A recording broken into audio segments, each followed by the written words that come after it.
Class of '86 is a spoof of 1980s slasher movies, written by a YouTuber who's gotten over 100 times more views than this channel. There's basically no way I can review this book without sounding like the huge nerd who's jealous of the popular kid. Anyway, I have to start the review with the content warning. This book is definitely not for kids. Kids, don't watch this video, watch one of my other reviews. Adults, I'll see you after the theme song. You're listening to Argle Funk Book Reviews. I never thought I could read so many books. We start with high schooler Diana having a nightmare about the future. Luckily, an apostrophe hadn't become reality yet. She's still in good old 1986, wearing ridiculous clothes, reading Garfield comic strips, and lying about being a cheerleader so she can bang her boyfriend every night. She goes to school with her 5 friends. There's Kurt the rebel, who's dating Lilith, the promiscuous beauty. There's Lexi the sarcastic one, who's always insulting Bryce, the complainer. Everyone jokes that Lexi and Bryce will start dating in Season 4, capitalized season, uncapitalized 4. Diana's boyfriend, Vic, is introduced as a goofy sidekick, and I wish that were true. He's more like the horny one. Actually, all of them are the horny one. Kurt and Lilith start banging each other in the car on the ride to school. The high schoolers have to write a 10-page paper on radiation for chemistry class. They can't be bothered to study or do any research. They'd rather spend the weekend banging each other. They decide to steal the information from a nerd named Fletcher Van Patten. You can tell he's a genius because he has a briefcase. He wants to win the school science fair, and he knows the difference between peak and peak. Ha! Everybody knows the best way to look smart is to sit in front of a bunch of Nancy Drew books you haven't read yet. Lilith tries to seduce Fletcher, but he openly rejects her as a total idiot who says make when she means makes. Next is Diana's turn. Okay, I'll stop pointing out the typos in this book. I'm sure that's super annoying. Fletcher has a huge crush on Diana ever since she beat him in a 6th grade spelling bee. He agrees to tutor her at his house tonight. Vic is very nervous that Diana will cheat on him with Fletcher. Well, Vic, if you're the jealous type, maybe you shouldn't encourage your girlfriend to seduce other men. There's a brief run-in with Rod, who's the main rival of the group. It's the 80s. Every high school needs a football player who's a humongous jerk. Diana has an awkward time at Fletcher's house. His mom can't quite believe a woman came to see her son of her own free will. Fletcher can't believe it either. The first thing he does is take a picture of Diana just to prove she was there. Fletcher says 54 knocks of radiation will make a cell duplicate. If you can get the correct number of radiation knocks in a living being, it will make a perfect clone of that being. Diana figures that's more than enough science information to fill a 10-page report, so she makes up an excuse to leave. When Fletcher realizes she's not coming back, he dresses up a mannequin like Diana and pretends they're going out on a date. Also, he uses a ventriloquist dummy, which is just plain creepy. Let's take a break so I can get that image out of my mind. If you're a big fan of YouTubers writing books, hey, don't forget to check out my books. The one that's most similar to Class of 1986 is The Kidnapped Prom Queen. A revenge-obsessed villain kidnaps the entire prom committee and locks them in the gym where they're forced to solve escape rooms with multiple choice puzzles. Sort of like the SATs, but a little bit less deadly. Welcome back. Our heroes are having a party at Lexi's house, which is overshadowed by a trip to McDonald's. Look, they're selling McDLTs now. Clearly our heroes need to buy 50 of those, while complaining McDonald's salads are a stupid fad that will never last. Like the McRib, the happiness is limited time only. It turns out Fletcher knew the group was using him to get good grades, so he purposely lied about everything. As a result, they get an F on the report and fail science class. Kurt is so mad at Fletcher, he can't concentrate on banging his girlfriend. That's how you know things are serious. He gets the group together, and they make a plan to get revenge on Fletcher.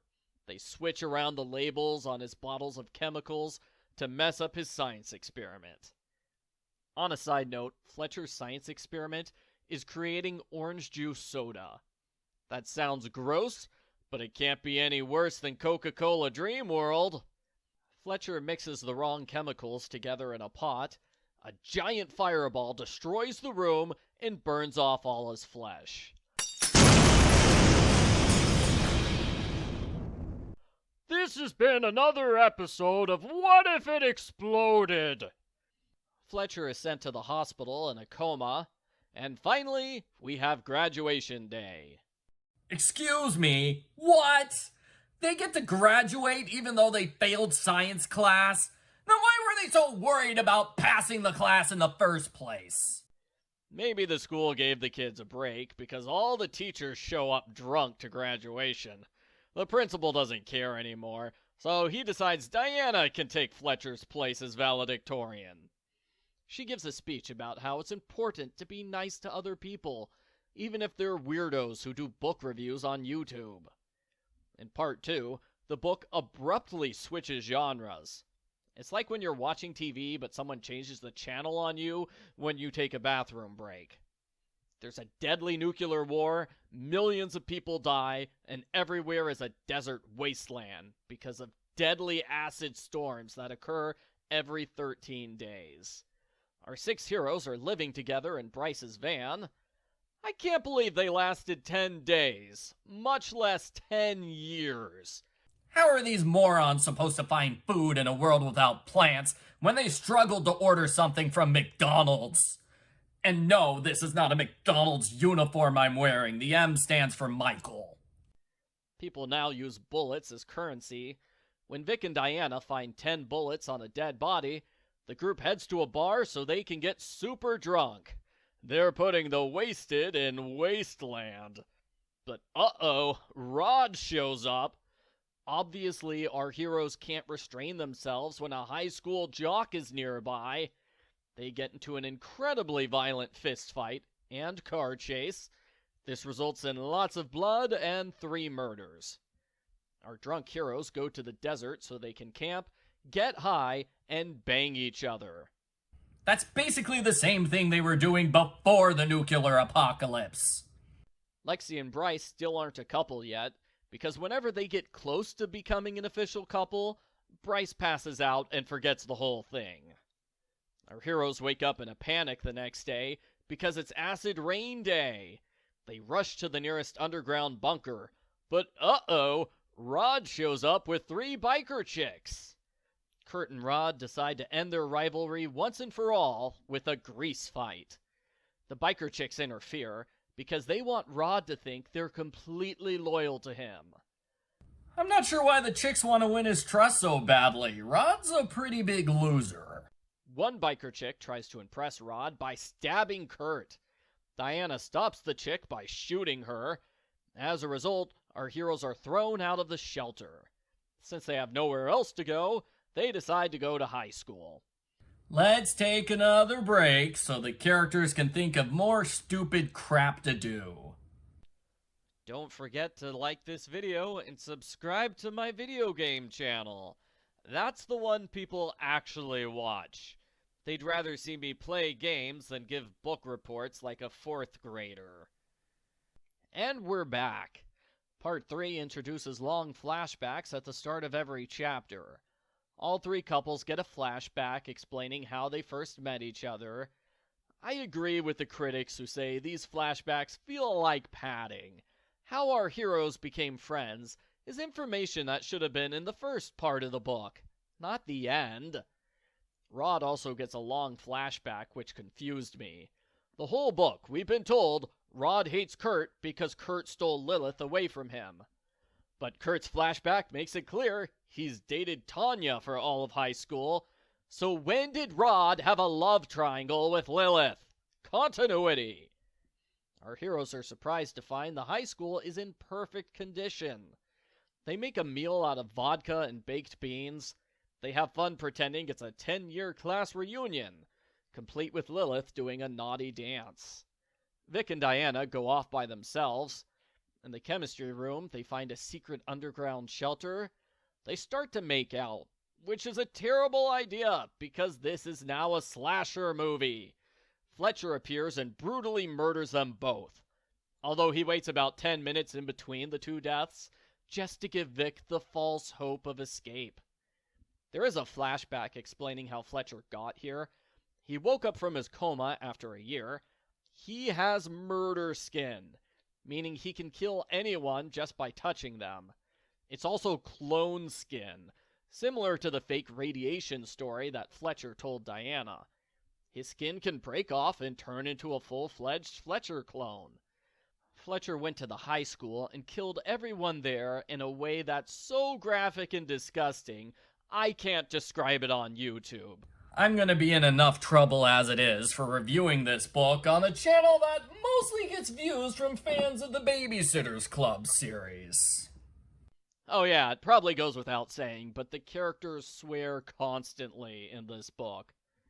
Fletcher tries to kill the others, only to walk into a trap. Kurt hides in a trash can, he jumps out and shoots Fletcher from behind, like Oscar the Grouch has wanted to do for decades. Lexi is so disturbed by her friend's deaths, she goes off by herself.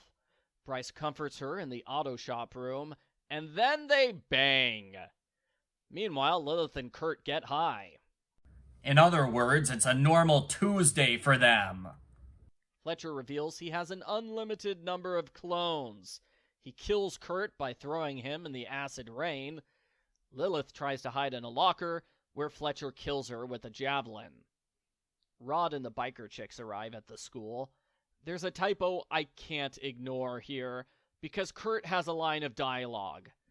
Kurt is not part of the group, and besides, he's dead. There's no way he should be talking here. Inside the gym, all the Fletchers have gathered together to throw a big graduation party. Fletcher, you fool, haven't you seen the Gremlins movies? You never bring all the monsters together in the same place. That just makes it easy for the heroes to kill you all at once. You should at least leave one clone alive in a separate area to serve as sequel bait for the next book. The Fletchers murder Rod and the biker chicks. Fletcher gives a valedictorian speech to the crowd. Since Fletcher doesn't know Lexi and Bryce, he agrees to let them leave safely. Ha ha! Nope. He changes his mind and decides to kill them once the speech is over. It turns out Rod is still alive. He gets a heroic ending where he uses a rocket launcher to stop the Fletchers. He purposely causes a boiler room explosion, which destroys half the school. It's like the bad ending to Nancy Drew's Secrets Can Kill. Bryce and Lexi are the only survivors. They bid farewell to their friends, then leave to get drunk. The end. Post-book follow-up. I think how much you like this book will depend on how much you like 1980s slasher films. The author clearly enjoys them, and I can't deny this would probably make for a decent 80s horror movie, with a kicking soundtrack. One reason I never quite got into slasher movies is that the main characters tend to be unlikable jerks, to the point where you want to see them die. That's the case with this book. The characters are all terrible people. And indeed, a lot of the humor comes from the fact that they're so bad. It is a double-edged sword. I don't want to spend 200 pages with unlikable characters before the slasher shows up.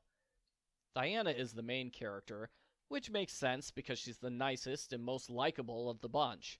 She's the only one who understands and forgives Fletcher for tricking them. I find it odd that Fletcher kills Diana first. I was expecting her to be the only one who survives, because she's the main character. Fletcher wants to marry her, so it makes sense that he would spare her. I caught 2 references to Slaughter High, which is a 1986 movie where high school jerks prank a nerd by messing with his chemicals. This causes an explosion that melts off his skin. 10 years later, at the high school reunion, he murders all of them. Excuse me, that sounds exactly like the plot of this book, only without the nuclear apocalypse stuff. Really, the apocalypse stuff could have been left out. Part 2 was the shortest and arguably weakest part of the book. I'm sure our heroes would have gotten into bar fights with Rod, even if the world hadn't ended. Then again, I've never seen an apocalypse movie, so the entire scenario just kind of confused me. Overall, I'd probably recommend this book to fans of 80s slasher films or raunchy 80s high school comedies. There's definitely some crossover between the two genres. Really, just watch the author's review of Slaughter High. If you like that, you'll probably like this book. I thought it was okay, but it definitely needs another round of proofreading to eliminate the typos and grammatical errors. Arguably, I'd get rid of Part 2 and the flashbacks in Part 3, but that would be getting rid of, like, a third of the book. I give Class of '86 a 6 out of 10.